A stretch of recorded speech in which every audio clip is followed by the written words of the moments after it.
Hey, we have a Leyline Nykthos hand. Woo!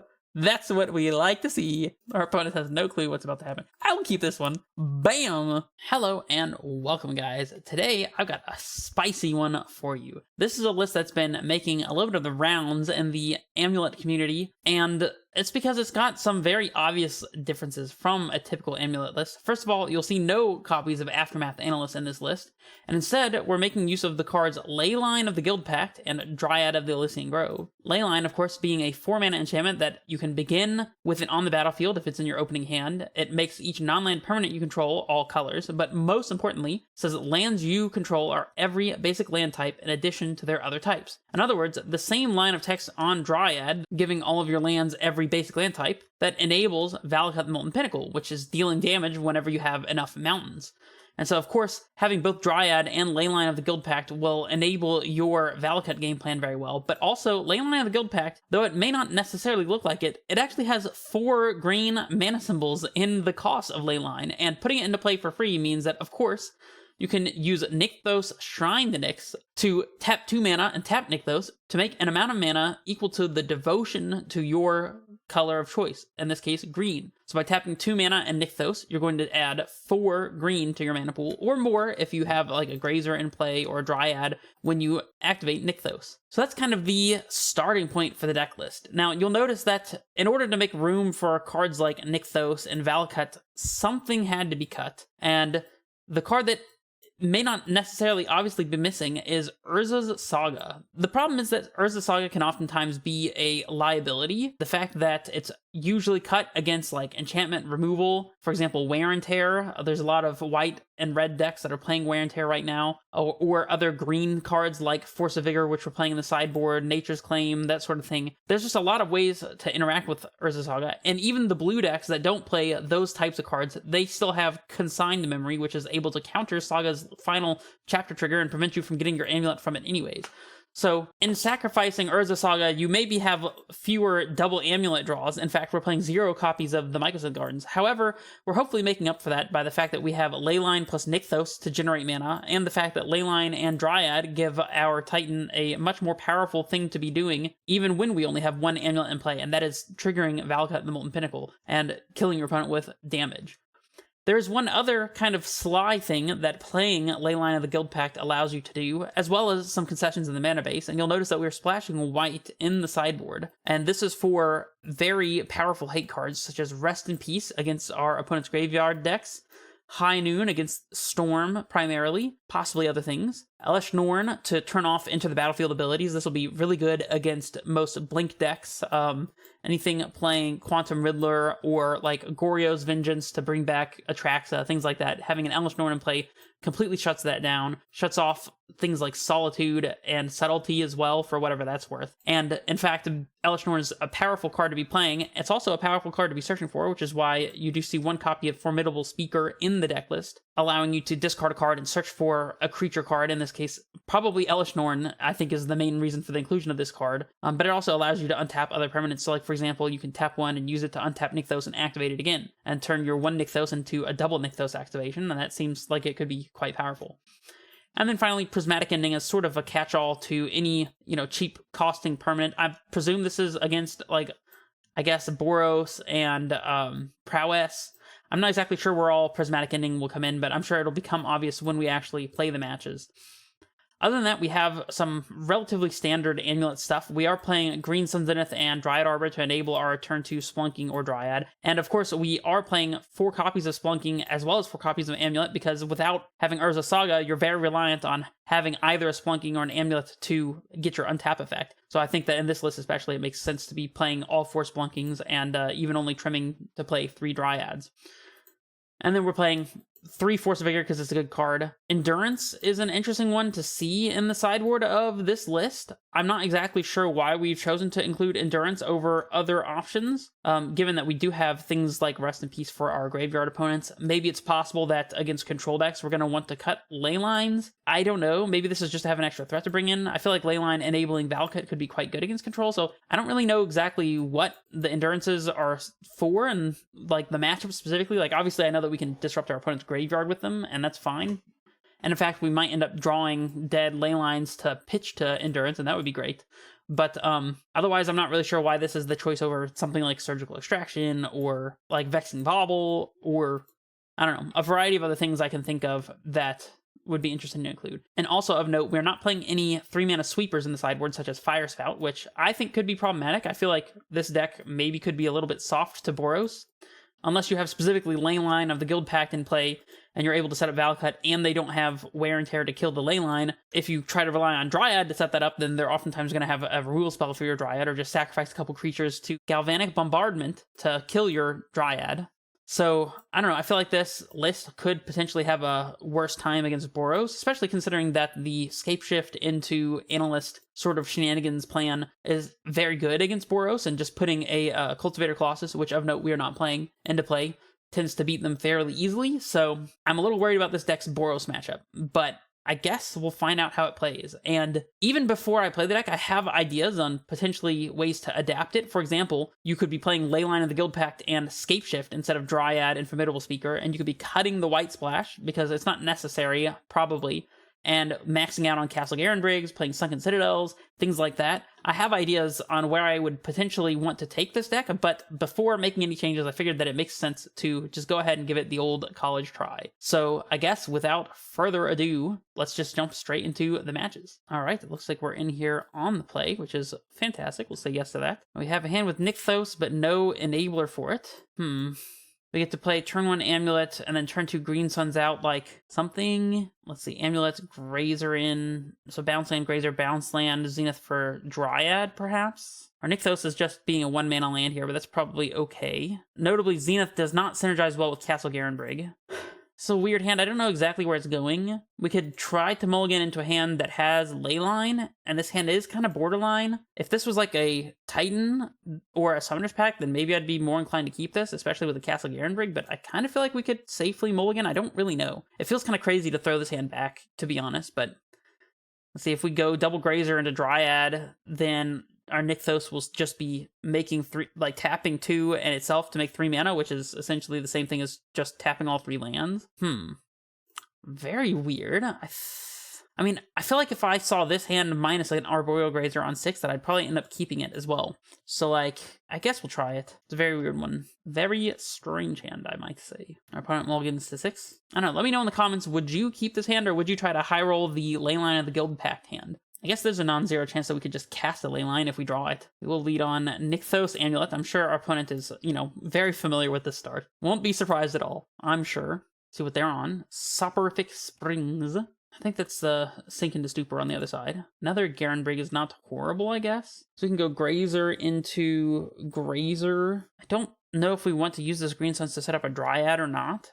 I'm feeling like we probably will. So we can go Simic, Grazer, Simic, float 4, pick the Simic up, play Zenith for Dryad into Garenbrig, and then even play second Grazer. And then we're set to top deck a Titan and kill our opponent. That's probably got to be the right choice. I don't know if there's any sense in trying to hold a card in our hand for the purposes of potentially drawing a Formidable Speaker, but I'm going to not do that, I don't think.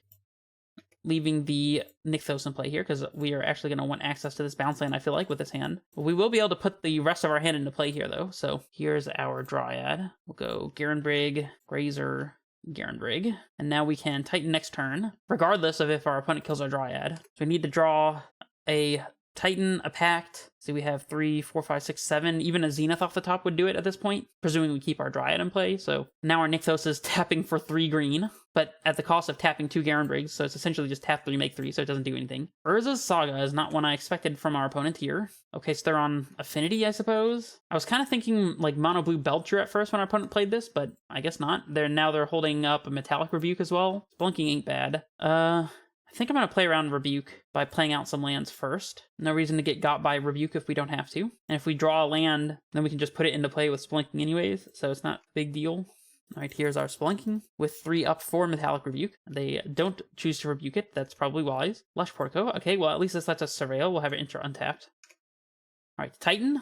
That is not a Titan, so it's going in the graveyard. And we will swing with our Dryad. I don't see a reason not to. Might as well put our opponent to a multiple of 3 here for Valakut purposes.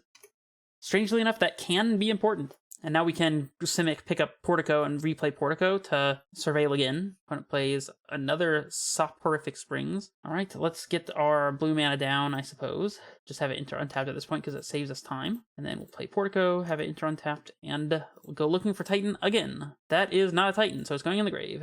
And I guess I'll attack. They could make a thing and then block and Gav Blast to kill my Dryad. I guess I'm not attacking. They're at 15. That's Valcuttable enough. I guess we could actually just top deck Valakut as well, and it wouldn't be horrible. We do still have bounce land in hand to enable Valakut as well. Just a classic, Amulet hand where you're waiting to draw Titan, and if you draw the Titan, then you probably win, and if you don't, then you probably lose. Now we are making 4 mana with Nykthos, though. See what our opponent wants to get with their Urza's Saga here. I'm assuming they're considering Pithing Needle to name something. Honestly, I don't think there's anything they can name that really matters except T-West, which only hits 1 card. Like, if we top deck exactly T-West and they have named it with Pithing Needle, then that'll be very sad. But it's just like, it's a 1 in 47 chance that happens. So, and of course, now that I've said it out loud, they're going to Pithing Needle Talari West, and then we're going to draw Talari West, because of course that's what's going to happen when I say that there's only a 1 in 47 chance. All right, they choose Mishra's Bauble, and they're playing Pinnacle Emissary. Okay. They didn't make another construct. Skateboard. Okie dokie. So they'll get to tap something and give something haste this turn. See if they have a Kappa Cannoneer to go with it. Tap the Dryad, of course. What they tap here probably doesn't matter. Actually, tapping a Grazer probably would have been better than tapping Dryad, because it's not oftentimes that we actually want to block with Dryad, probably. So, looking like Kappa Cannoneer for sure. Okay. Do they have a 0-drop follow-up, like another Mox Opal? I think they need 2 mana to equip this. No, it's only equip 1. So if they have a Mox Opal, they can haste this. Okay.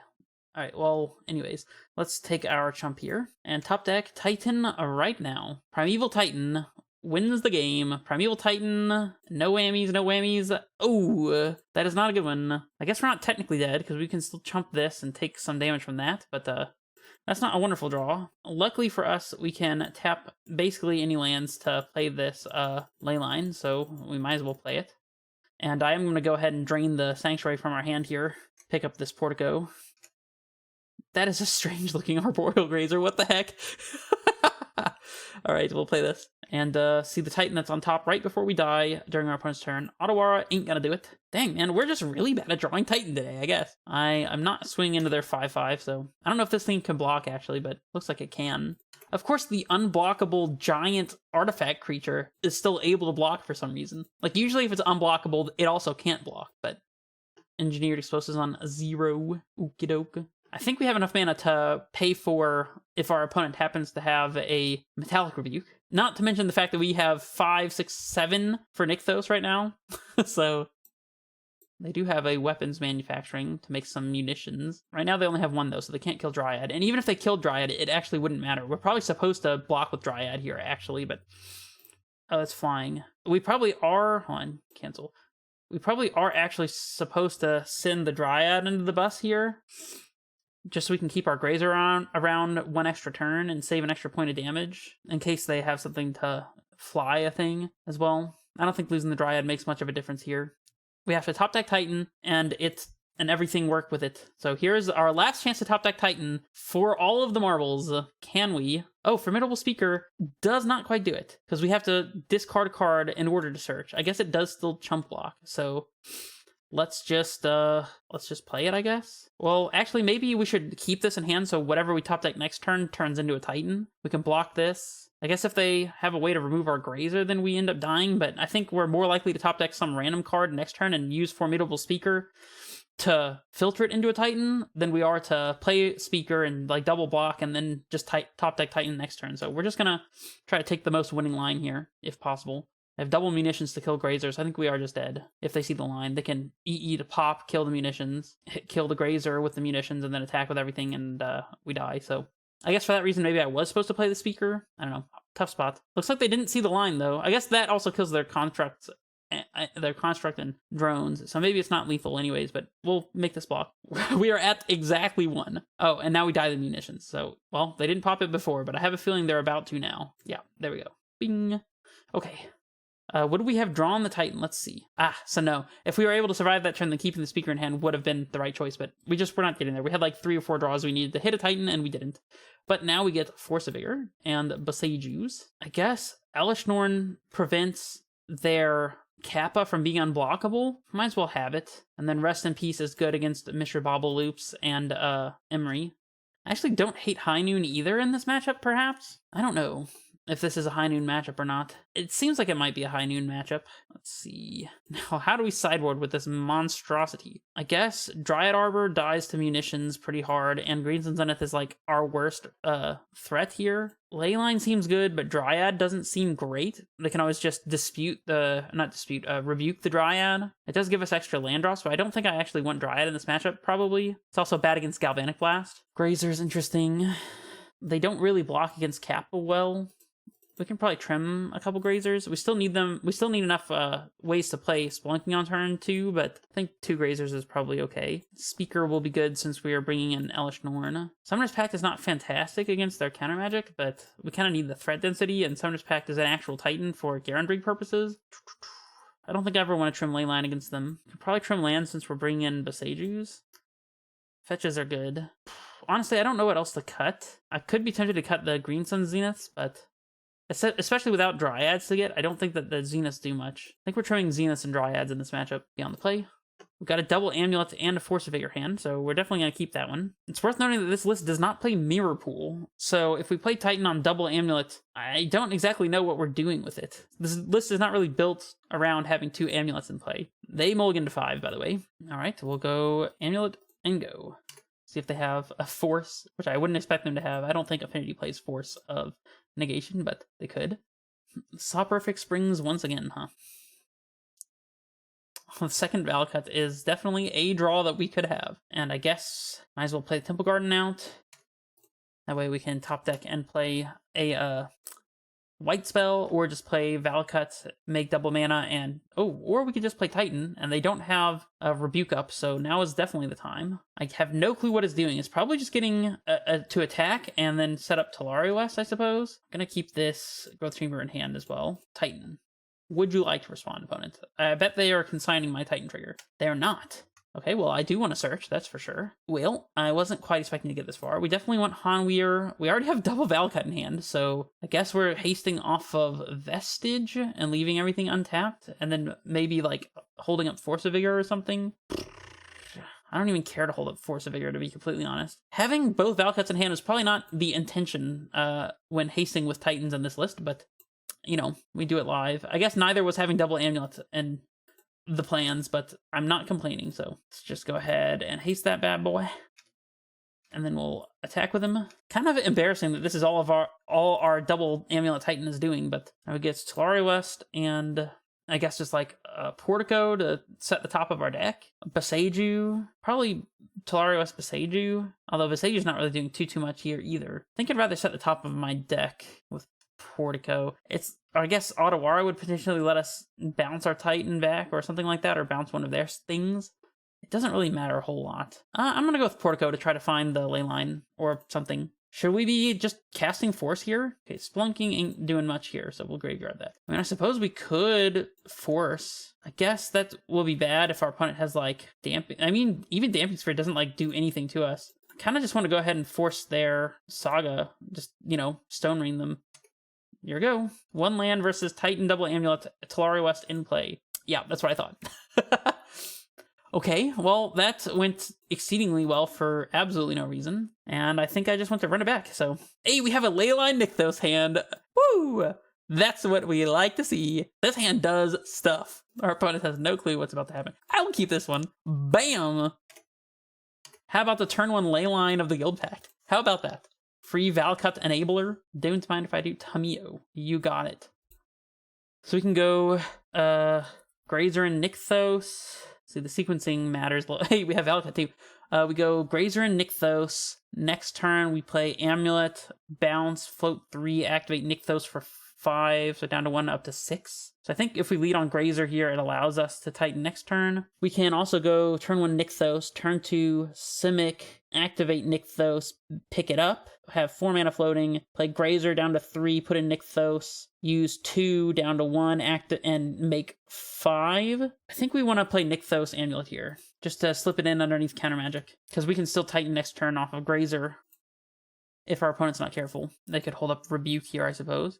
I don't know that we're supposed to play into Rebuke if they hold up all their mana and make it look like Rebuke is what's happening. Maybe they don't even realize how much this enables us to Titan here. This is a turn 2 Titan hand, by the way. Just so you guys are aware. Just so you guys are aware, this is a turn 2 Titan hand. I guess they're probably just holding up Rebuke here. We could take it slow. Yeah, if they're holding up Rebuke, I'm just going to waste their mana. I don't care. We can even play a backup Leyline. This will make our Nykthos tap for, like, a lot. So let's go Boseiju, Grazer. Oh, well, I guess I have to activate Nykthos here to play Leyline, and I will do that. Freak, I messed it up. Well, I guess we don't need the bounce land in hand. We'll just pick up the Boseiju here anyways. That's totally fine, actually. I will untap this, make 5 green mana and play Leyline and see if they want to Rebuke this. We're just casually making, what, 9 mana here off Nykthos? That's not too bad, right? Technically, we can filter the Nykthos mana into blue here as well if we want. Alright, we'll just pass it back to you, opponent. Thank you for not countering my Leyline, and now we can easily play around Rebuke, which we will do, so. And, of course, as you might have already guessed, this Titan is Valakut active thanks to these Leylines, so pretty close to lights out, I would say. We can play Valakut, play Titan, get Valakut Hanweir, and even if they interact with our Titan, we can still just start getting Valakut triggers, 2 of them with every land we play subsequently. I will block your Tameo. How about that? How about that? You want to hold up Metallic Rebuke? Because you're going to need 2 of them, maybe 3. Emery. Yep. I'd like to Valakut trigger that, I think. No. Bad. Alright, I think there's like... Oh man, Vesuva is not a fantastic draw, but that's alright. We'll play our Valakut. And I guess we'll start by casting Summoner's Pact. Because we don't want to tap a lot of our mana out if they're going to interact with our Summoner's Pact. Actually, we should have casted Pact before we played the Val... Oh, no, wait, hold on. Our lands are every color. They're, like, this is a forest. So we can use this to pay green for the Pact trigger. Never mind. So we get Titan. We go bada bing, bada boom. Make a bunch of manas and cast a Primeval Titan with 3 still floating. Very intriguing. Very interesting. Are they sinking us into stupor here? They are rebuking. I will pay for the rebuke. Does it resolve now? It does. Okay, they have just Urza Saga up. I'm pretty sure that they're dead. So let's get Valakut and Hanweir battlements. Attack and get some fetch lands and just shoot everything at our opponent's face and ignore everything else that they could possibly have going on. I will haste this multicolored Primeval Titan, and we win the match. How about that? Well, we got to do the thing, so that's cool. All right, let's jump in for match 2. I have a feeling that siding out Dryad might be something I do a lot in this list. All right, we're in here on the play. I love it. Nykthos hand. Nykthos Leyline hand right now. Thank you very much. Hey, there's a Leyline. No Amulet effect, no Nykthos. We only have 3 Nykthoses in the deck to draw. As tempting as it is to keep on the back of Leyline, this hand does nothing otherwise. So I think we have to mulligan this, actually. Goodbye. Okay, well, this is just your standard Garenbrig hand, but it's not bad. Natty Bajuka Bog could be really good. I'm tempted to put back the Valakut. I'm definitely keeping this hand. Like, I feel like Bajuka Bog is good in some matchups, whereas with our build, we want Valakut in basically every matchup. The Natty Bog could be like a big freaking deal. Oh, wait, our opponent is playing a Kahira deck, so it's probably like Control, or could be Boros Land Destruction. Okay, against Land Destruction, I want to keep this, and I guess I want to keep the Valakut in hand? I'm going to put the Bog back. I'm going to lean more on the side of probably Boros. Having basic Forest in the opener is not great against them, but we can go Forest, Grazer, and Valakut, turn to Garenbrig Spelunking, put in Bounce. I guess maybe we don't even put in the Bounce land against their effects. This Grazer will Stonewall a Ragavan pretty well if they happen to have it. And if our opponent's playing blue, then whatever, I guess. This hand is still good against a blue opponent, it's just that we don't have a whole lot of tools for those matchups, I feel like. Plains. I'm feeling Boros. This is feeling very Boros to me. Ah, Amulet. Do I respect our opponent possibly having the white counterspell? I'm going to say no, because I want to draw a card, and I'm greedy. Bing, Spelunking. Also, holding Amulet will be good against them if they are playing Wrath of the Skies. Alright, and another bounce land is actually not horrible here, so we'll play that, let it enter untapped, and hide our Valakut away. I'm not playing up the Amulet because I don't see a reason to when we already have Spelunking in play, and if they eventually get to Wrath of the Skies or Spelunking, then we can just replace it with an Amulet, so this Amulet's not coming onto the battlefield anytime soon. Sunken Citadel. On... what color did they choose? White. Yeah, definitely Boros, I feel like. All right, Titan off the top would be fantastic. Titan. That is close. That's very close. We want to stay ahead of the land destruction, so I'm just going to go ahead and get this bounce land in play. And we'll pick up the forest and just replay forest, I guess. Again, keeping this Valakut nice and safe from their land destruction effects. All right, now we just need to top deck a threat and see where we go from there. I guess we have to play around Erode. Leyline of Guild Pact plus Valakut is very good against their deck, I would probably say, but let's play the Splunking, see what we draw. Zenith. I think I still don't want to put the Valakut into play, so let's just hold off on that. Let's see, we have 6, 7. So I guess if we play Valakut, the next turn we can Zenith into a Titan, and that is relevant. But we can always just play Valakut next turn to do that. I'm just going to hold off. We have 3 mana. Probably just put Kahira in their hand. I don't know what's going on. They haven't played any land destruction spells. Ooh. This is either a board wipe or they destroy land, we search for basic. I will go get the basic. And this is why we were holding on to Valakut, by the way. Because that would have been our Valakut right then and there if we had played it out. Okay, another Zenith's not horrible, actually. So, let's see, we have 6, 7. Yeah, so we're gonna, I guess, Zenith out a Titan for sure. And we probably just want to get... Sheesh, I don't know what we're gonna get, to be honest. They have white up for path or erode, so we need to be cognizant of that. Here's our Titan. See if they path it in response. They don't. This would actually be a really good scenario to be playing Northampton Farms, since we would be able to hold it up. Let's see, in the absence of that, I think we already have a threat in hand, so the next Titan we get can go for Talari West bounce land. So probably just getting second Valakut anyways, because we're going to want all of our Valakuts in play in case we top deck something. Either a bounce land is an interesting choice, so we can top deck Dryad or Leyline, or just Green Zenith for Dryad, but I think I'm inclined to force them to have a path here, maybe? They almost certainly have it, though. There's really no better options necessarily. I guess we can Vesuva bounce land, so that way we have Vesuva to copy Valakut as well. Unless they just like double land destruction our Valakuts and path our Titan. That would be horrifying. Or we could get Valakut, Simic, and then just pick up a Valakut? No, that doesn't make sense, because then we want the bounce land in hand. I think... Or we could save ourselves, just leave our Valakut in deck, and then just go ahead and use this time to transmute Talari West. I think I'm going to do that, because forcing the haste, I feel like, is too early here, and getting Valakut and exposing both of our Valakuts to land destruction before we even get a chance to use them, I don't love this either, so I'm going to transmute for Summoner's Pact right now, I feel like, and then just pass. They still have to path our Titan no matter what, so... Let's get our Summoner's Pact, and we'll just go ahead and pass. And yes, I know I didn't attack. That was intentional. I didn't want to attack. This is why. You're seeing it right now. Look at you. Jumping the gun. I will go search for our last remaining basic land. Alright, and now the land destruction will start to erode us down a bit. I guess Nykthos is probably decent against them. Castle Ardenvale, huh? They're gonna make a 1/1 tokens every time we have an instep. They're gonna make a 1/1. Oh my gosh, how do we beat that? Okay, so we can go Dryad, like Zenith out Dryad, and then play Titan and force them to have a path for both of them. I guess that's the play. So let's go like this, Zenith. Actually though, well, it's not like our next Titans are setting up more Titans with Talari West, so probably forcing them to have double path right this instant is the correct play. Let's go ahead. Well, we do have Formidable Speaker for the future. We can Zenith out a Speaker to, like, get a Titan from that. Maybe we should be doing that now. I don't know. I kind of like the Dryad plan, though. Maybe I shouldn't. Speaker also will start attacking them for 2. Like, they have to path the Speaker too, technically. Or, like, tap out for a Wrath of the Skies. I think I've convinced myself into Speaker discarding Amulet and get to Titan. And then we'll go like this and cast Titan. And this one I will threaten to attack with, because... I don't really care what else happens. We'll get Valakut Hanweir. I guess, is it free to play Bounce and Pact for Dryad here? Maybe. But then we play into Wrath.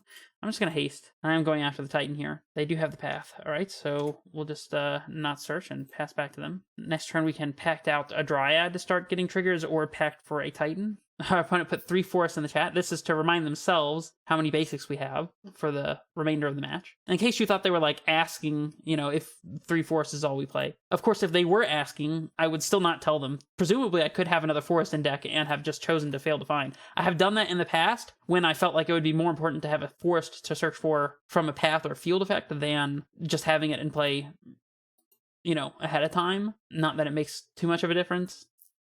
But like, for example, if we had a 4th forest, we could just elect not to search for it so that later on we could have a fetch target for Valakut, for example.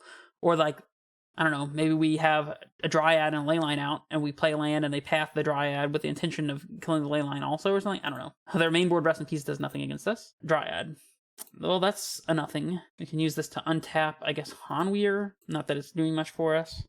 So I guess we're just packing for Titan, and they've already used Erode and Path, so they have to have another one. And I guess it is Titan.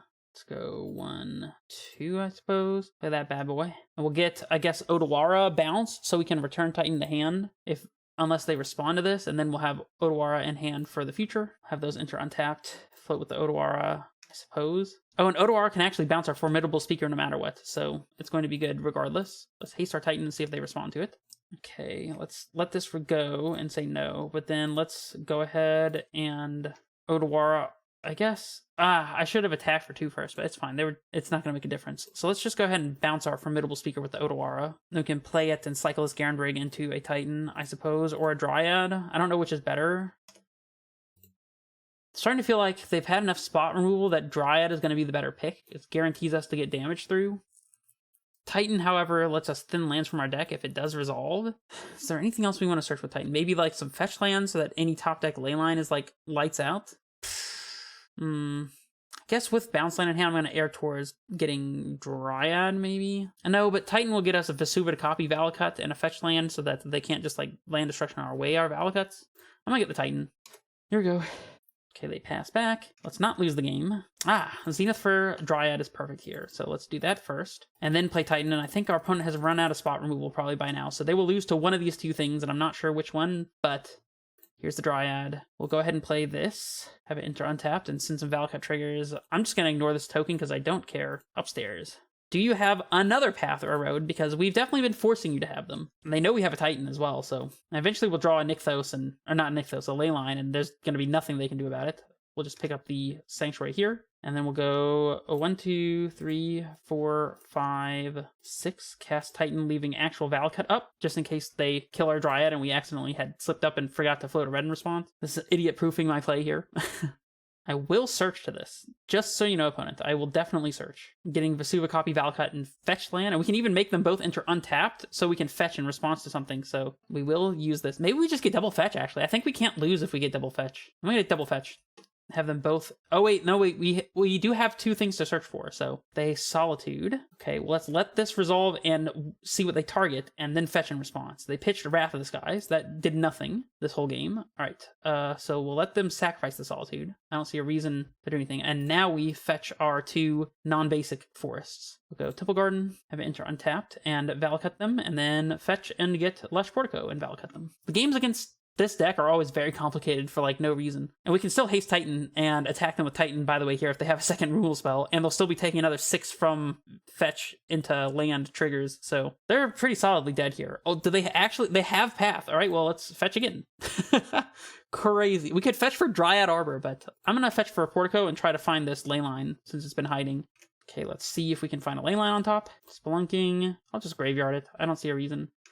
Okay, let's not search. No. Let this go, and let all these go. And now we just haste Titan, and swing for 6, and force them to block, I suppose. Oh wait, we can swing with both of these, and they're still dead. They have to have another path here. Yeah, okay. That was how you beat mono removal spells and land destruction, at least in game 1. Elish Norn is good against their Solitudes, and something they have to kill, so I don't hate it. Boseiju can deal with their red land that lets them exile spells, which lets them like have some advantage going long. Although we might have the long game advantage with Leyline, but see, Grazers are awful against them. I like to keep 1 as a Pact or a Zenith target, but honestly probably don't even need to do that. Endurances also actually attack them, so I think I do want Endurance.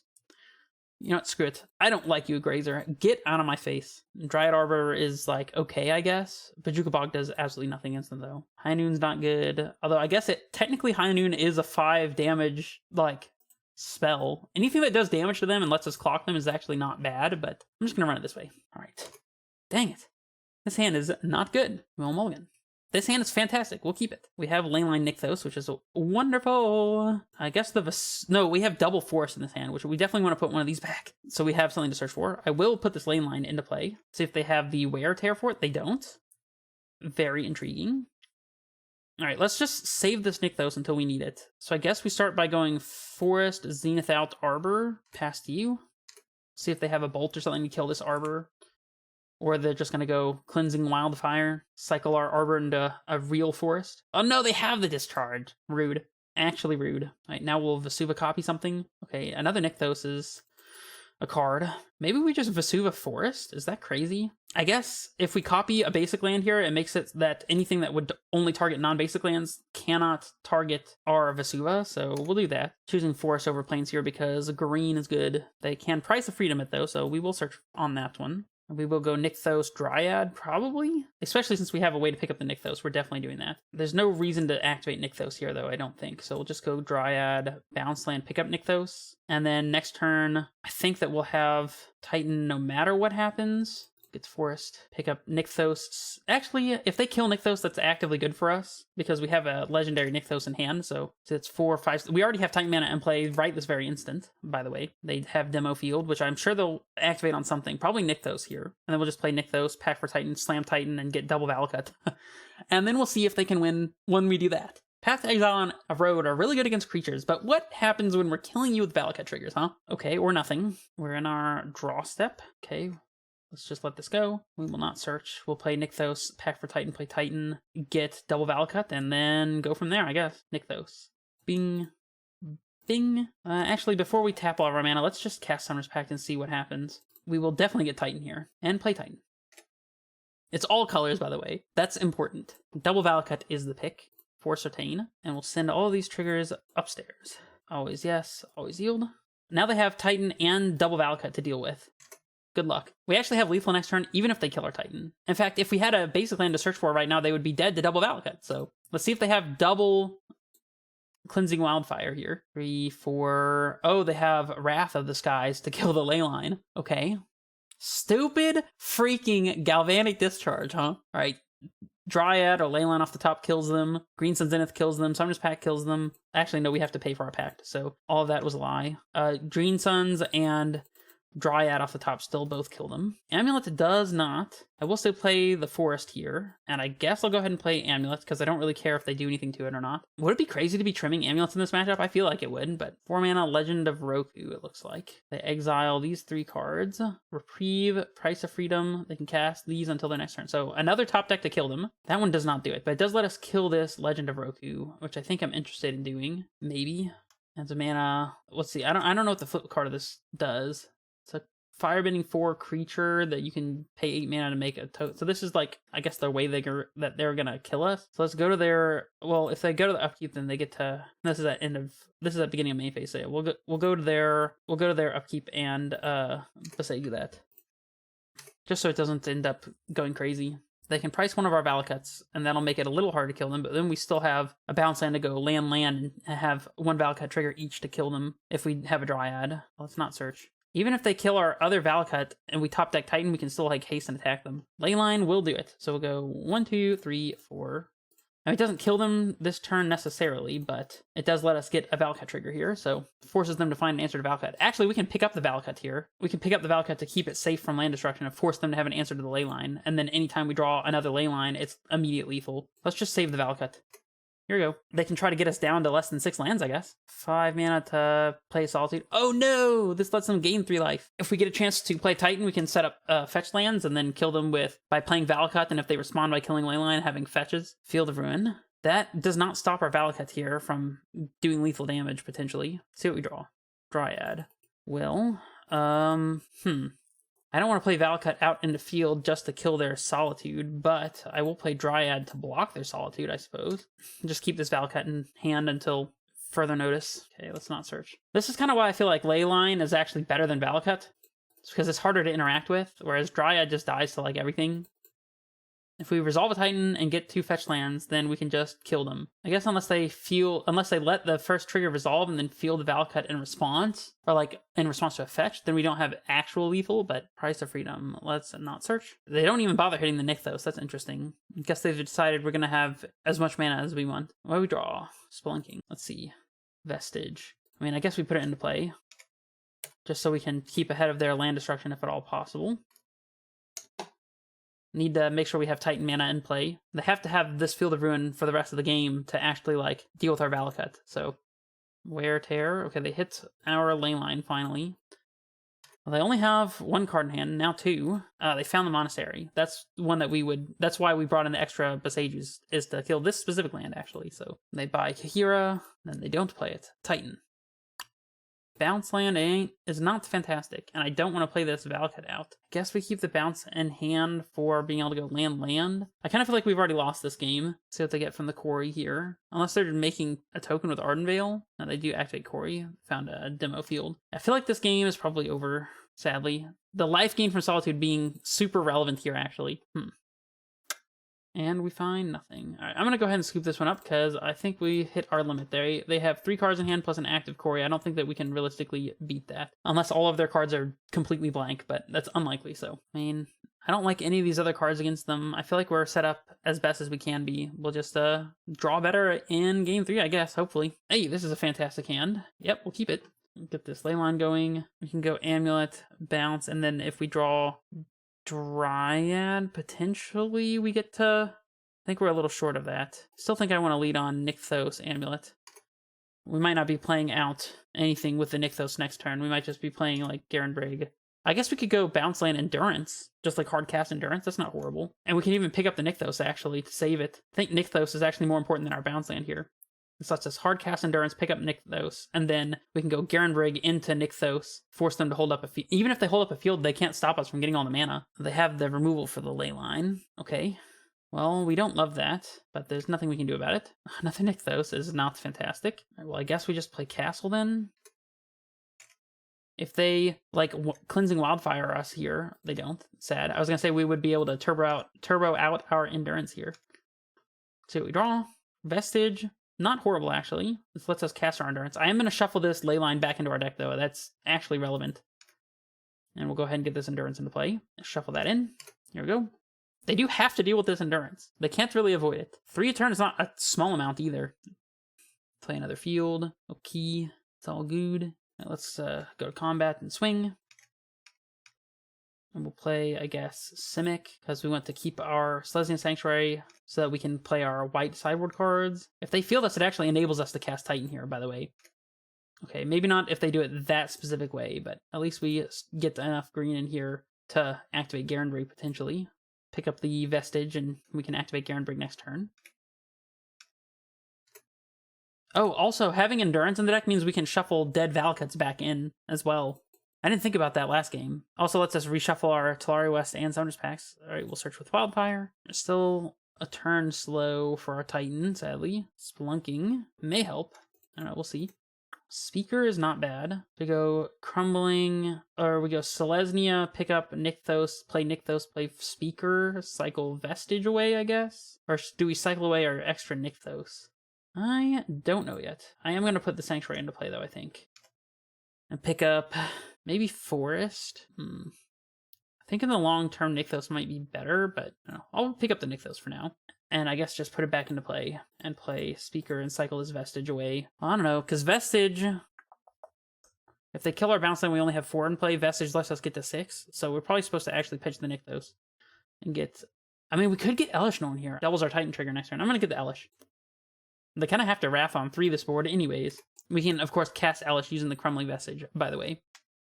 We already have 5 damage a turn in play, and we haven't even played like a real threat yet, so to speak.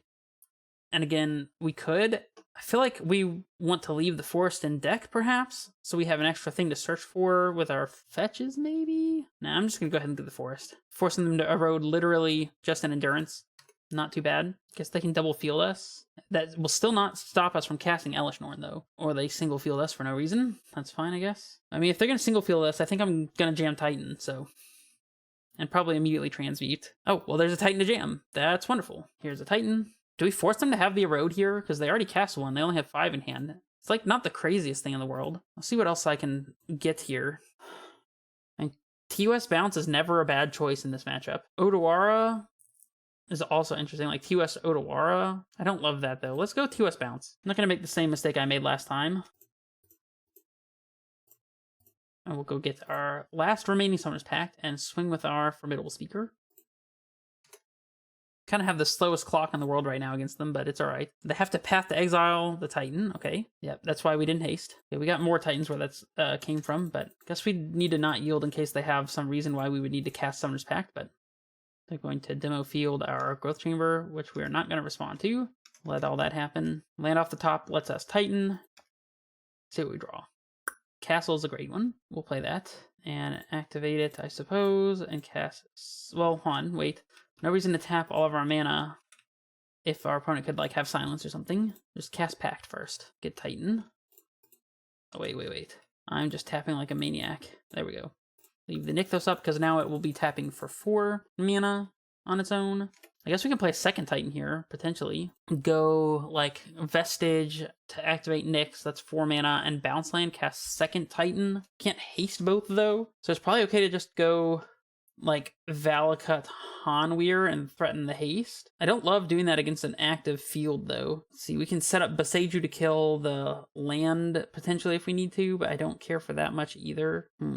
I kind of want to wait to use the Hanweir until I know for a fact it's good, though. So I guess we just go, like, Odawara Bounce Land, maybe?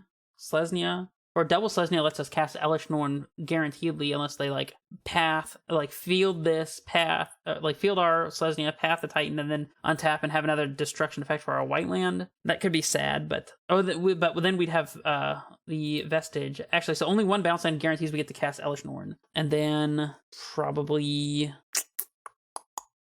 maybe Lush Portico. I don't feel like we're at that point yet, though. So let's just go ahead and get the Boseiju queued up so that we'll have it. We'll pick up the... I guess we could have played Elesh Norn this turn, but doing it this way plays around Wrath of God a little bit better. So actually, we probably just pick up the Selesnya here. A little late for that now. We actually could have cast Elesh Norn off of activating Nykthos and floating the white. Actually, we can still do that. Maybe we should.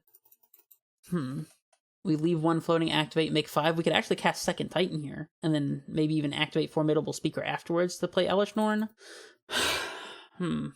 I don't want to, like, way overcommit into actual Wrath of God, because they do play that sometimes. Maybe I shouldn't be playing around actual Wrath of God, though. I think I'm going to just cast the other Titan. So we use Speaker to untap Nykthos. Oh, that's right, they can field this. That's fine, though. We're just trading 2 damage for the field, forcing them to field this instead of a Valakut or White Source. And the next turn we can go Elesh Norn into Titan, potentially, and they do choose to field it. This would be a great place for a hidden forest that we had never searched for, but it's all good. They still have a Titan they have to answer, and we have Elesh into Titan here in the future, so... I think we have a pack to pay for, though, so we'll probably have to do that first. Alright, yeah, we're done here, I suppose. I wasn't even thinking about lines where we use Formidable Speaker to untap Nykthos. Well, I guess we didn't have Nykthos mana until we played the Titan here, though, because Nykthos used to only be making 2 mana, so Citadel is totally fine. Name red, of course. Now they have no field effects, so going for Valakuts is reasonable. But I probably only want to do that when we're actually getting triggers. They have the Erode. Okay, I feel better about not attacking. Let's not lose the game. Okay, like this. Say yes. Okay, Boseiju is one that's reassuring to have. We can go Vestige, untap Selesnya, cast Elesh Norn, or like pack for Titan. They've used 2 Erodes and a Path, so maybe it's okay to go ahead and play Elesh Norn now. I think I want to err on the side of casting Elesh. So we'll play Vestige. I guess we actually don't even have to sacrifice the 2 damage to do that either. We just hard cast Elesh right now. Bing. And then we'll attack with our Speaker.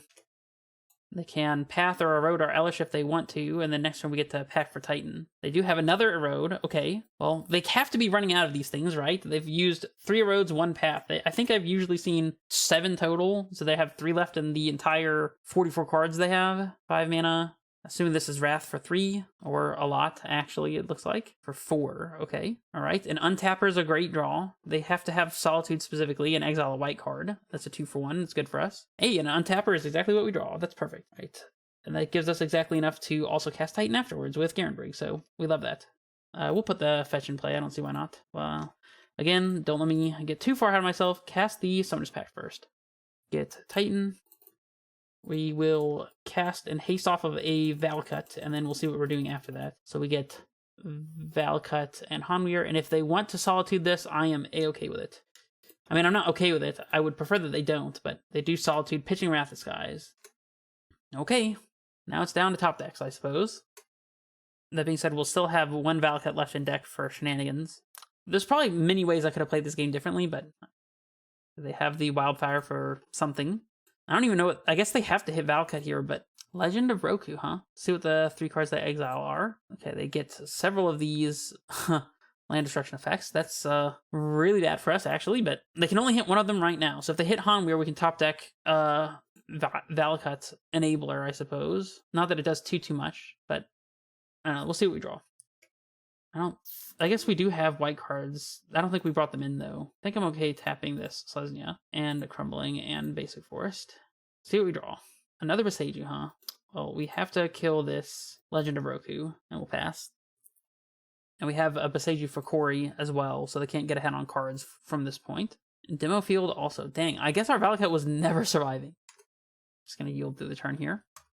We might need to fetch our Portico here and try to find an actual threat. It might be our only chance, especially if they buy Kahira here. I think we do have to, because we're about to not be able to cast Titan anymore. Unless we want to start the beats with Dryad Arbor. Leyline. It's not doing it right now. Vesuva. Alright, we'll just pass back to them. I guess we've lost by Kahira and don't play it. They're holding up hard casted Solitude. That's rough. Dryad that does nothing without a Valakut. We'll hold on to it. Here's the Solitude. I'm sure there's other things I could have done in this game, but I don't know. Let's see if we can top deck anything. Valakut. Alright, I guess we're supposed to play Valakut, Dryad, Vesuva, copy Valakut then, and kill their clock. We'll go always yes, always yield. Have they run out of removal spells yet? They have 3 cards in hand. The answer is no. Alright, well, that's all fine then. Let's just see if we can top deck a Titan in time. Pick up the Vestige here because it makes multiple manas. We need to destroy that. The Exile of Reprieve. Jesus. Spelunking. Sure. I guess we cast another Spelunking and see if we top deck a, Dryad Arbor, I guess, to survive. They reprieve. Yeah, that's right. We have lost.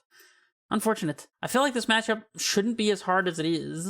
There's probably ways I could have played differently, but there's intricacies to playing the leyline list that I'm not familiar with in that matchup, but we'll jump in for another one. Hopefully it's not going to be Boros again. Jesus. All right, jumping in here on the play again. Wonderful.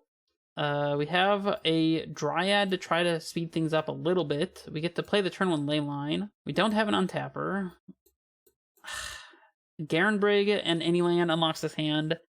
Amulet kind of unlocks this hand, and we have 1 turn to draw it. Nykthos definitely unlocks this hand. I think we're supposed to keep it. A little weird, though. Put that leyline right into play, and play Basic Forest Pass. Classic leyline things. See what our opponent's on? Wooded Foothills. Okay. Vestige. It's not bad. Still have to play the bounce land out here, so we can play Dryad next turn.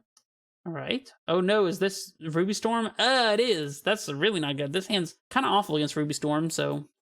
Yikes. But we have good sideboard cards for this matchup. We play Medallion. Garenbrig is really, really good, but our opponent is probably going to make us die here. We'll just have to hope we untap. Hex Magic. So... Are they winning this turn? I don't know. Let's see. They have 2 Rouse, Desperate Ritual, and Pyretic Ritual, Hex Magic. Feeling to me a lot like they're going to be able to get there. Totally okay to scoop here, so concede game. We have lost this one. We'll go to the next one. Okay, bring in all of these endurances. Prismatic Endings are good against both Ral and the Ruby Medallions or whatever, so we can bring those in. Let's see. Grazers are important for speed. Dryads are important for actually being able to kill our opponent. Maybe Zeniths are a little slow. They let us play our turn 2 3-drops though. I guess Spelunking's a little slow against them. But Spelunking also actually enables us to cast Titan, so we can trim 1 Grazer, because we probably don't want to draw multiple of them. Formidable Speaker doesn't seem like it does anything here. Maybe I like High Noon, but not Rest in Peace, as weird as that is. Because they can play around Rest in Peace. It's hard for them to play around Endurance, because they won't know about it. And honestly, maybe I don't want to be on the controlling game plan here. Maybe I don't want to plan to, ending their turn 2 Ral. Maybe I'd rather just try to be winning on my turn 3 or something. Maybe in game 2, or maybe in game 3 when I'm on the draw, I'd rather have Prismatic Endings, but I think for now I'm okay. I don't know that Bog is great here. They win all in 1 turn, so Bog doesn't really do anything. I guess we're just going to run it like this. Leyline is iffy here. It's great if we have Nykthos. It lets us potentially make Titan lethal, but Otherwise, I don't know how much it's doing, but we have High Noon in our hand. We have an untapper as well and an endurance to interact, so this is about what we want. We'll keep it. We might play Ottawara and pass, and then next turn go Amulet into land Zenith for Arbor. Maybe even save the other Zenith to pitch to endurance. I guess the only thing that's bad is if we top deck a white source or a fetch land, in which case, if we had played Amulet on 1, we'd be able to High Noon on turn 2. They mull to 5. Huh. I mean, on their mull to 5, I guess we just play out the Amulet. It's not a huge deal if they prismatic ending it, because then they'll be on 4 cards, so I'll just play the Amulet out and pass. Scalding Tarn, pass. Okay. Spelunking, it's a card, I guess. Maybe that's the one we're pitching to Endurance here. Let's Zenith for 0 and go get our Arbor and pass. They mill over Pass in Flames, huh? Very interesting. No 2-drop. Okay. Well, I guess we play Spelunking here. Still probably planning on pitching Green Sun Zenith to Endurance. White Source. Oh, Summoner's Pact is alright. We'll take that. That lets us Titan next turn, so see what our opponent wants to do here, if anything. When they actually put Pass and Flames on the stack is when we'll Endurance, by the way. Reckless Impulse. Double Rin's Resolve, which neither of which they can cast, so... Alright, land. Hey, that does it, because we have double green with Dryad Arbor. So let's go Summoner's Pact first and foremost. They could have, like, Orm's Chant, because sometimes I've seen that in the sideboard. Get Titan. We'll play Titan, and then get, well, like, Haste and Attack, and get a Selesnya Sanctuary to play High Noon in second main, and I think they probably, like, can't beat that, like, at all. Maybe, like, attack, get second Forest, Selesnya Sanctuary. That way we can't die to Blood Moon, and we can cast High Noon, and I think we would be good. Now they have Orm's Chant. That was very strange timing. I really thought they wouldn't have it, but hold on, let me double check what this card actually does. So it wasn't kicked, so our Titan can attack, but we just can't cast anything else. So I guess we're gonna haste off of Valakut Hanweir, and then attack and get like Boseiju Bounce Land, and then hold up Endurance. So Selesnya Boseiju. And then that's it. So didn't really change our plan much, but now we have Boseiju in hand to deal with Blood Moon, and we can pitch cast Endurance. So they play Ral. Yep, you got it. Play Pyretic Ritual. Well, I will give them credit. They're trying to go for it here. They hit another Pyretic too, so they're like doing stuff, but as soon as they cast this Pass and Flames and we pitch cast Endurance, I think they're toast. So see what they hit. 3 rituals. Well, let's just let them cast all of those, and then when they flash back Pass and Flames, we'll blow them out with this Endurance. They lost a flip. See if they lose this flip too. They lost that flip too. So when they cast this Pass and Flame, oh, they have Ritual from hand. Man, they're not gonna like us. We didn't even have to show them. They did transform Ral. It's interesting. They exile. Okay. Would have loved to be able to cast High Noon, but guess we just let them cast all their stuff. I guess Hex Magic does nothing when you don't have cards in hand, huh? I guess they can always Manamorphose. They can also do a lot of damage to themselves with Ral flips, but, you know, go ahead, take more damage, bud. Be my guest. Do they even bother with the Hex Magic? That's the question.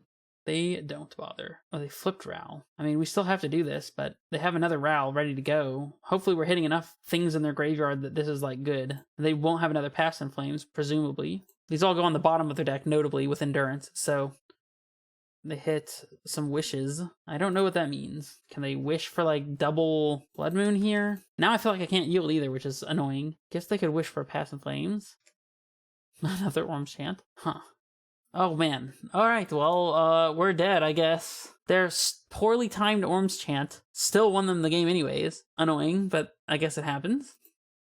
We'll just play the next one. If our High Noon had instead been a Trinisphere, then I feel like we probably would have won that game, but that's alright.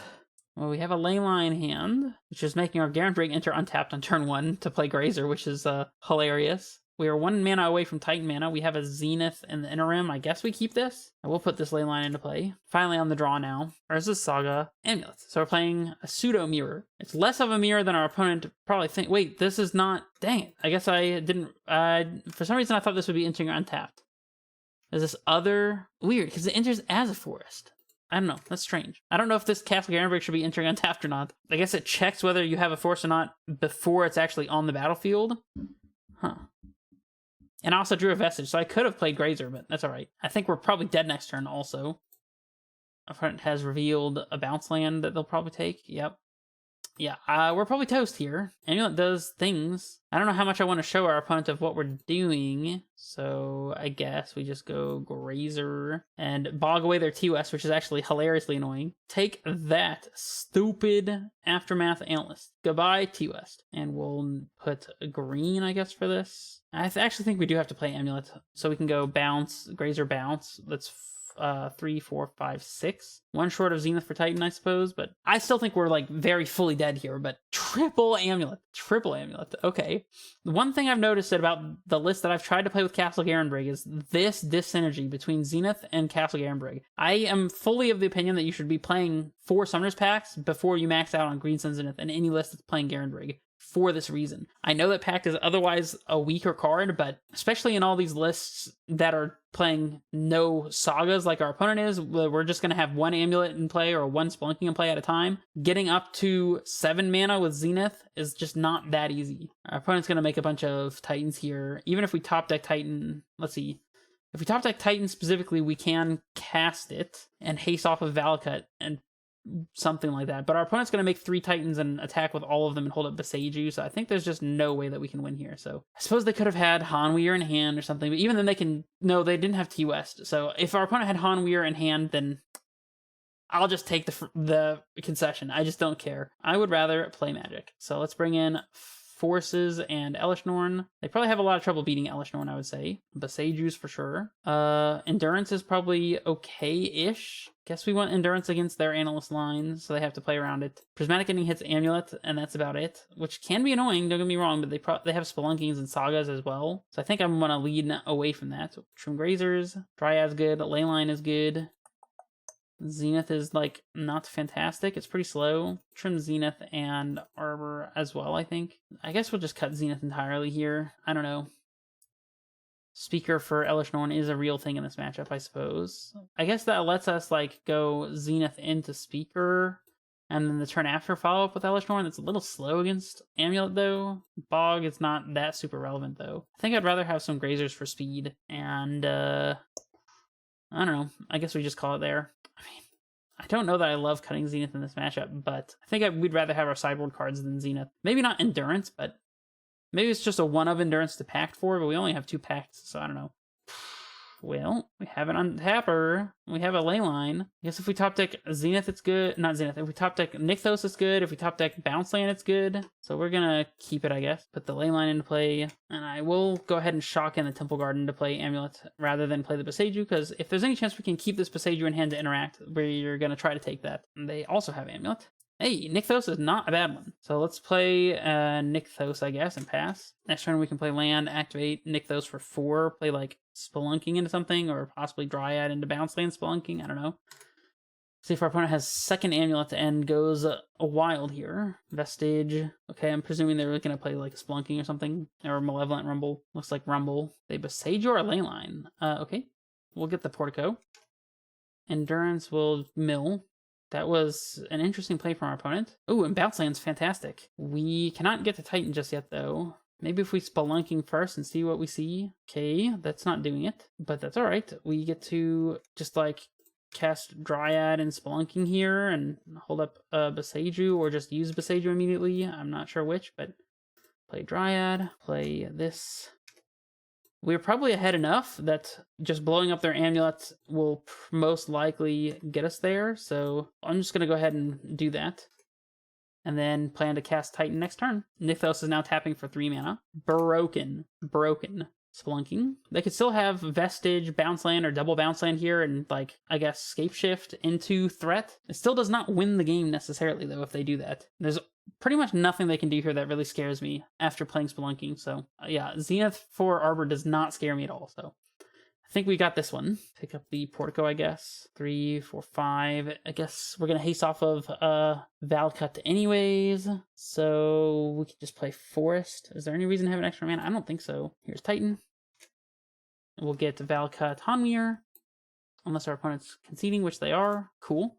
Okay. Do we want to change anything on the draw? Prismatic Ending is better on the play. Or better on the draw, I mean. Only if we have a turn 1 white source, though. Which we can have with Leyline. Guess Prismatic Ending maybe is good enough. I don't care much for Formidable Speaker, I don't think. Maybe I'd rather have Prismatic Endings than Grazer. Still want one Grazer to Pact 4. Actually, maybe I don't even want a Grazer to Pact 4. Just make that straight swap. I think that's alright. Just hope we have a Leyline of the Guild Pact and Prismatic Ending. How about that? Or just Force of Vigor, you know? Force of Vigor kind of wins games. Kind of. Just a little bit, you know? Well, we have our turn 1 Prismatic Ending through a fetch land, but that's definitely not a keep, so... Now we have Leyline, Nykthos, and an Untapper. Kind of hard to pass up on this one, so we are going to keep it. I don't even know what we bought him here. I guess just random land, because we need the pack to have stuff. They mold to 5, by the way. Yes, we'll put this Leyline into play. Don't mind if I do. I guess with Leyline we can tap our fetch lands for mana, so that's kind of cool. Play our Valakut. Value, combo, 2-card combo in play right now. This is basically Splinter's Win. Okay, our opponent's not doing a whole lot. Guess we play Nykthos and pass. We're actually kind of close to casting Titan here, believe it or not. Magicthegathering, Spelunking. Okay. We can go land, activate Nykthos for 5, Spelunking in another Nykthos, activate it. We'd be for 4, I mean. We're a little short here. Well, I don't know. We'll just see what's up. Spelunking. Guess we put in the fetch land, pass. We can tap this for mana if we need to. Next turn, we just activate Nykthos, play land, and that is 6 mana. So we get to Titan next turn with Valakut enabled. Our opponent, even if they play a Vestige here, they get 1 Titan into play, but I guess that lets them destroy our Leyline. Doesn't stop us from hasting, though. Like, kill our Nykthos. That would be bad against Bounce Land. Escape Shift is rough here. If they have Threat in hand, I don't know, we'll see what they do. Oh, they sacked Hanweir, so they can't haste without that. Oh, they have second Escape Shift, maybe? Well, we're not going to be able to Pact for Endurance, because we don't have another green card in hand, but here's second Escape Shift, I'm sure. Yep. Man, if only we had a green card, we could Pact for Endurance and then Endurance their graveyard after they go for the obvious analyst that they're going for right now. Ugh, so sad. So freaking sad. Yep, and now they go for Colossus. It's an interesting line for double Scape Shift. If you have 4 lands, get quad Vestige, Scape Shift again, then you have enough floating to TOS out of Colossus. Not technically dead yet, but who knows, maybe they even Otawara one of our things and we get to Endurance them. I think that's unlikely to happen, but let's see. They have a bounce land, so yeah, they transmute T-West and then Pact for Analyst, bring everything back, and that probably does it. Dude, if we had another green card, we would be winning this game right now. That is so sad. We just went on the spot. We went for Titan. Ooh, Kadoka? Is that what they pacted? No, they haven't casted the Summoner's Pact yet. Well, suffice it to say that on their single Spelunking, I was not expecting them to go Scape Shift into things that lead up to Analyst. I was not thinking about keeping a green card in hand for Endurance in that case. But, I mean, I guess maybe I should have been if they could go Titan into double land Scape Shift. But even then, if they just go for Colossus, then it's not like there's much we can do. They can haste here. Okay, nice. Yeah, that's fine. I guess they Pact for Analyst and play it and then attack with Titan and activate it. Or they don't. Okay. Well, I don't know if I still have Bog in the deck. I don't know if I would have sided it out, but I did side out Bog. Oops. Vesuva copying Simic. Okay. Yeah, that's fine. I mean, we're not technically dead here. I feel like if they went for Analyst there, then they definitely won. I mean, I was F6 as well, but maybe they were distrusting of my F6. Well, we got to untap, so that's something. How do we go about this? We play Titan, they hit the Spelunking. We would have needed... I guess we can Pact for Dryad, go land, Dryad, land, and we only get 1 fetch in response. Well, we can activate Nykthos. I don't think there's any way we ever get to double Besage our opponent, and even then they still have 2 basics, so they wouldn't die to Pact. We probably have to force them to use the Besage, though. So that's 5/6. We can just cast Titan without doing anything else. Cast Titan. We probably never get the chance to haste because they have to hit the Spelunking, but then we get to keep the Leyline and play. I don't know that it really helps us much, though, because then we don't get to Endurance them, and we're going to lose to their Analyst. I mean, we're definitely supposed to do something, I feel like. Unless we're supposed to, like, pass, let them attack with Titan again, and when they go for Analyst, Pact for Endurance. I don't see how that's a winning line either, though. I guess we needed to still have Bog in deck and be able to Pact for Titan, play Titan. They kill the Spelunking, potentially, and then we Bog them, and then it's our Titan versus theirs, but we have Valakut Leyline. Well, I guess, actually, yeah, if we play Titan and get Valakuts, then they have to kill the Leyline. So, like, get Valakut Hanweir, kill their Titan. They can still go for Analyst but I don't think they can do that next turn because they have a pact to pay for. Well, no, they didn't cast pact actually. They don't have a pact to pay for. They can pact for analysts, play analysts, bring everything back, and start going off that way. But I don't know. I don't know what you want from me. Well, let's activate Nykthos, I guess. We can play Nykthos, activate again. Down to 3, up to 8. Play Titan, leaving 2 floating. I don't know. Oh, I guess Titan can get Valakut fetch land, and then we can play land. That'll be 1. That forces them to kill the ley line. I think we're supposed to play land first, though, so we can get Valakut Hanweir. So I'm going to play the forest, I guess. We'll pact here, get Titan, play Titan, and it resolves. Okay, so I guess we get Valakut fetch land. They kill the Spelunking. Well, unless they have Force of Vigor, that means they're dead to Valakut triggers, if I'm not mistaken. But we need both fetch targets in the deck, so we actually need to fail to find here. Let's see, Valakut fetch land is 4 triggers. Fetch twice is another 4 triggers. That's 8 times 3 is enough. Yeah, but we have to leave both of these in deck, so...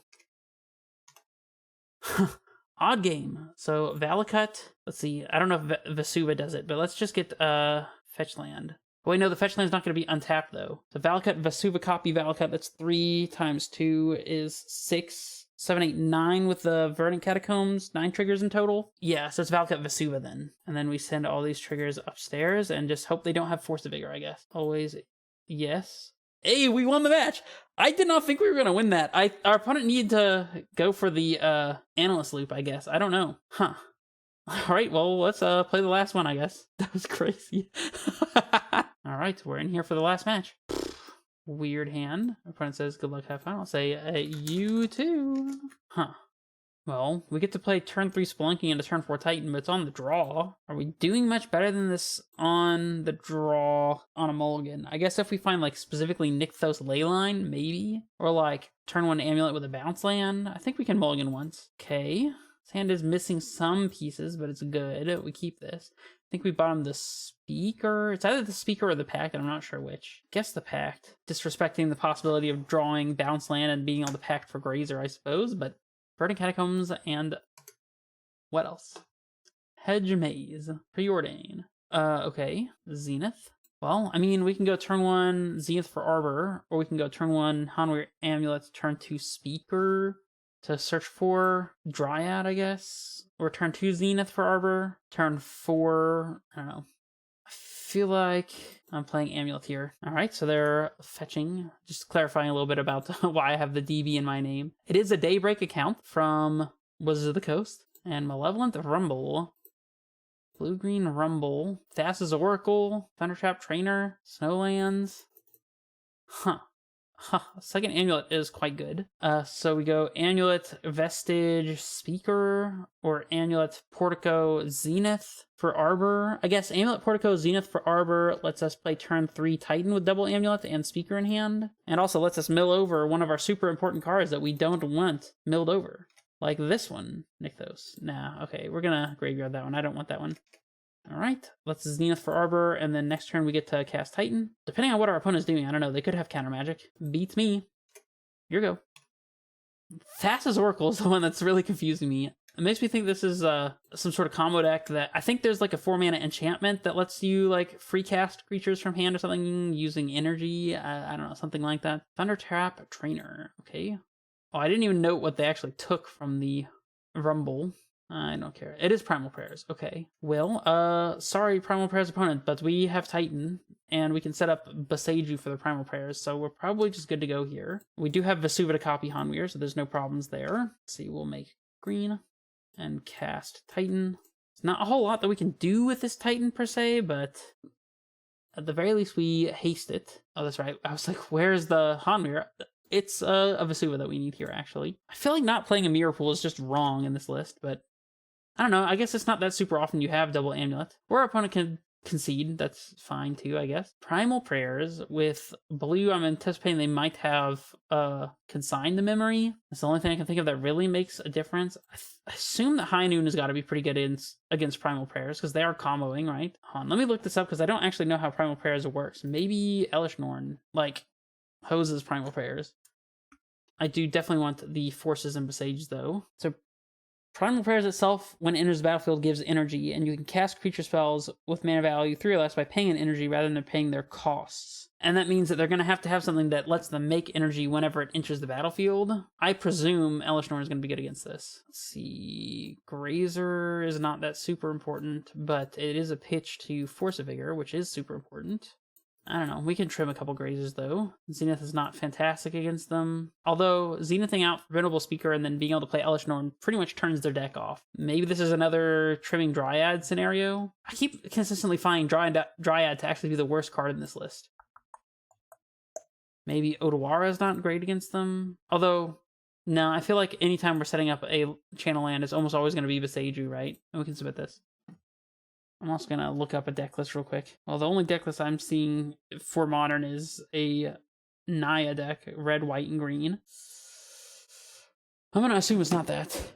So, I don't know. We'll just have to see how this goes. Magic Online being glitchy. Love to see it. Well, if this hand had a Leyline, it would be great, and I'm sure it's on top of the deck right now. I feel like we should mulligan to find a better hand. I think I'm going to mulligan this, right? We have Amulet in this one. Speaker for Elesh Norn will probably do wonders against them. We're going to keep this one for sure. I guess we bottom Spelunking. Could bottom Grazer, I guess. I think I want to bottom Grazer in case they have interaction for our Amulet, like Nature's Claim or something, or a creature that does that even. Preordain.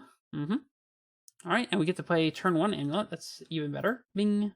We can play Bounce Land and... Oh my gosh, they had Force and Flare of Denial. Okay, I guess I should be expecting free counter magic out of them. Well, I'm glad I kept the Spelunking then. Rumble, okay. They didn't show us any counter magic in game 1, but it only makes sense. Shifting Woodland, huh? Let's see what they took. They chose Thassa's Oracle. Okay, that's the one they have in hand. Interesting. Titan is not a unwelcome addition to the group, but we are playing Valakut in passing. Don't know that we're ever going to have time to get this formidable speaker to find us a Elesh Norn, but... That's alright. Leyline. A little late, but, you know, we do what we gotta do. So I guess we're just gonna close our eyes and pretend like nothing is happening on our opponent's side of the battlefield and just play Spelunking and, you know, it'll be fine.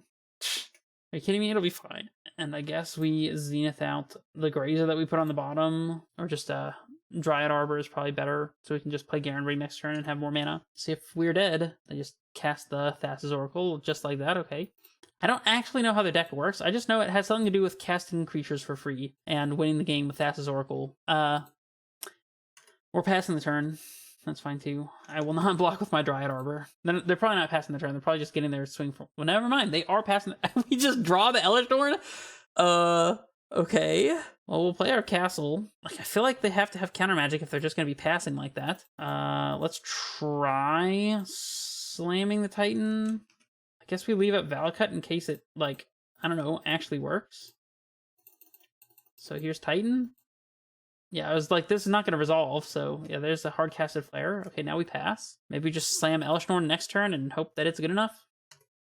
Unless we're dead this turn, I guess it's not impossible, but Archaeologist, Dual Port Mage, okay, got a land. Okay, I assume that Elesh Norn should lock this up pretty well. They have 2 cards in hand, no mana to cast a counterspell. They have to have exactly Flare of Denial or like Subtlety or something.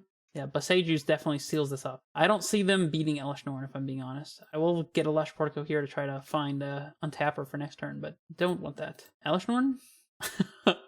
Here we go. I don't know that they can beat Elesh Norn, but we're going to find out. I'm also going to play Leyline of the Guild Pact, and my land drops will start becoming Lightning Bolts. I guess they have to find, like, Otawara to bounce Elesh Norn or something.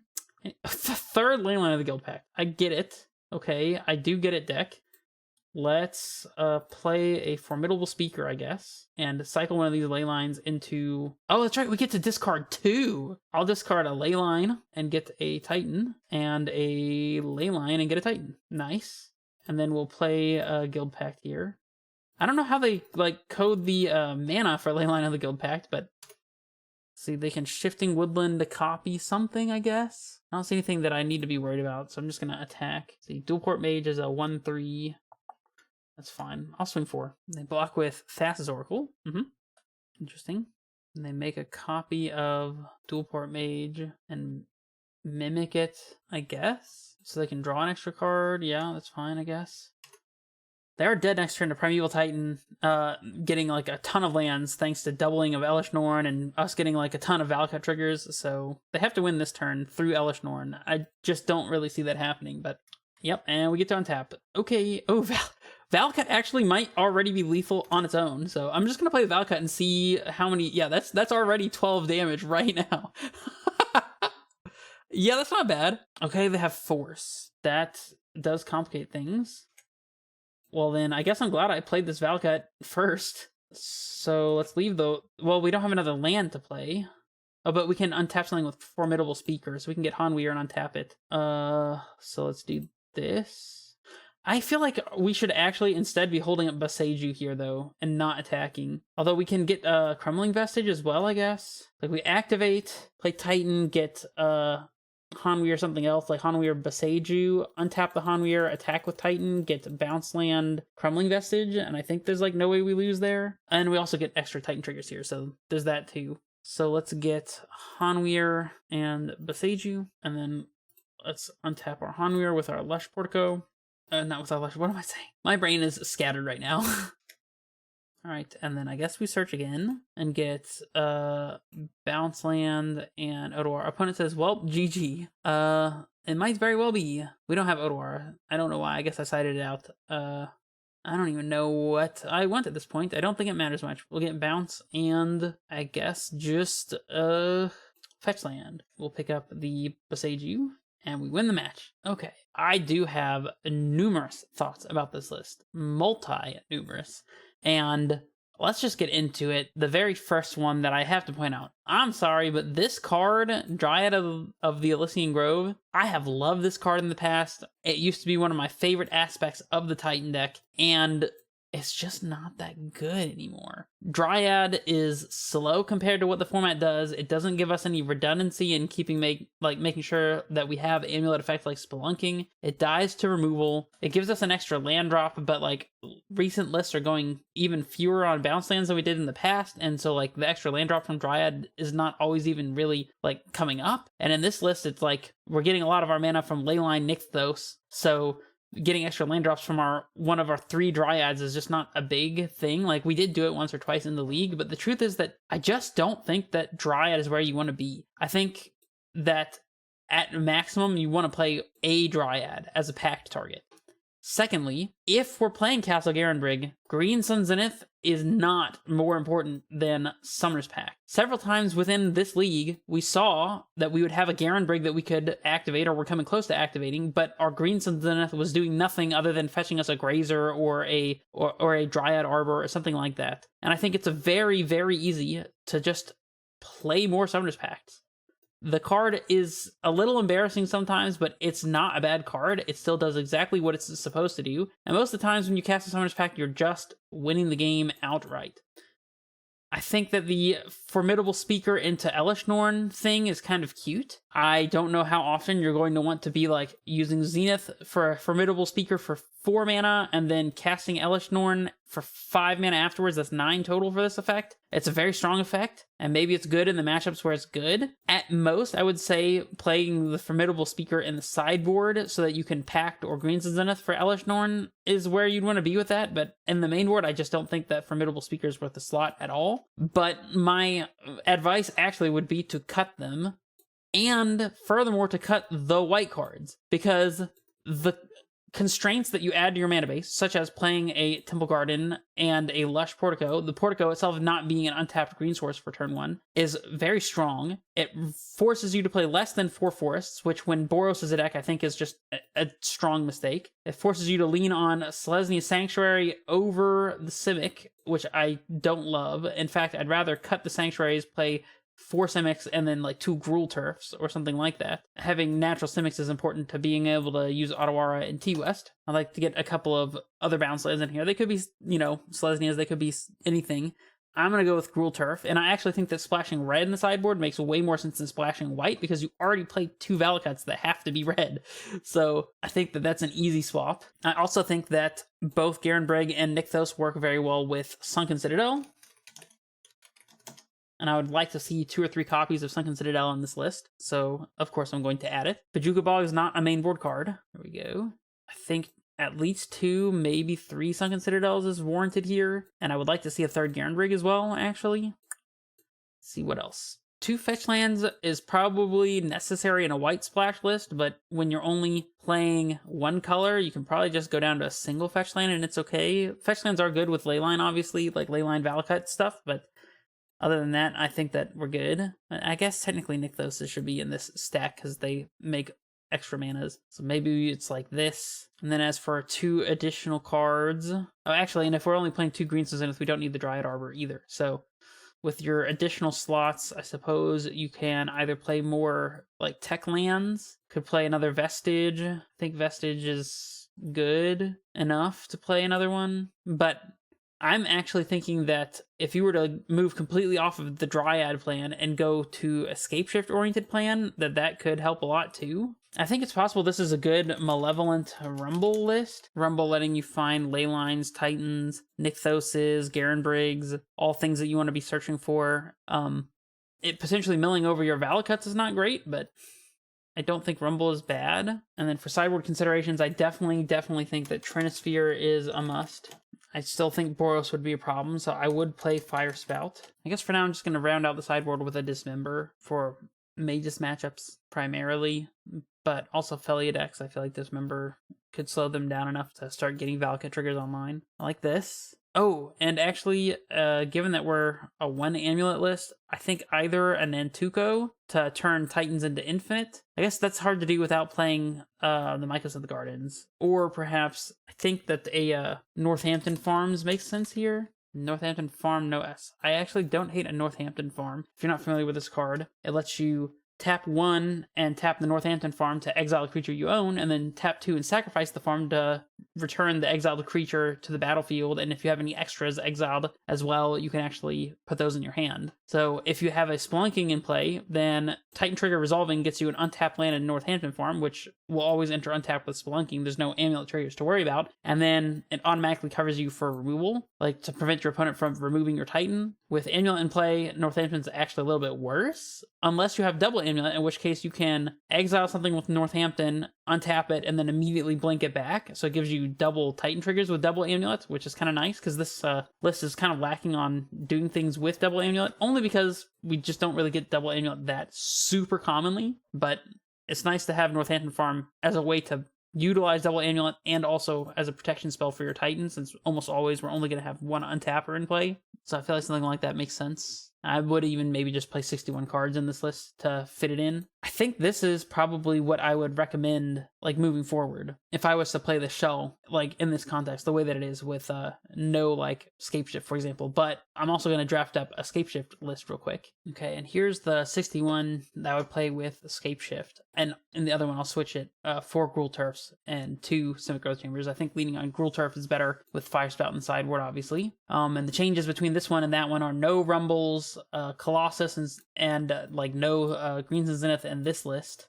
Playing the 4 Scapeshifts here, obviously. And then we're only playing 2 Sunken Citadels. If you want double Scapeshift to ever matter, then you can play 1 Mycosynth Gardens here. So you can Scapeshift 4 lands into double crumbling, utility land, Mycosynth Gardens, copy Amulet, and then Scapeshift again, and your 3 lands become Bounce Land, Tolaria West, lets you transmute and start doing things with double Amulet, but we don't really have a great way to capitalize on double Amulet. I guess we can start doing Northampton Farms shenanigans. I don't know if some of you are, super happy to figure out lines and stuff like that and want to see if there's a way for a list like this to win with double Amulet when we don't have Mirror Pool and, have Northampton Farm instead and Vesuva. There might be something that you can do there, but I don't know. I feel like it most likely involves having a second Mycosynth Gardens, and it also doesn't work if you Scapeshift starting with a Spelunking instead of an Amulet, so I'm not that super keen on adding it, but you could.